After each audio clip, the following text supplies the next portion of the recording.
सांभाळ घसरल पाय ग वै तुझं धोक्याचं हाय ग सांभाळ घसरल पाय ग वै तुझं धोक्याचं हाय ग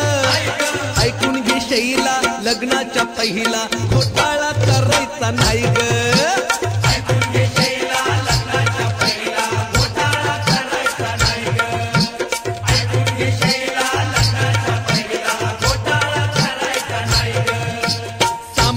घसरल पाय ग वै तुझं धोक्याचं हाय ग सांभाळ घसरल पाय ग वै तुझं धोक्याचं हाय ग ऐकून घे शैला लग्नाच्या पहिला घोटाळा करायचा नाही ग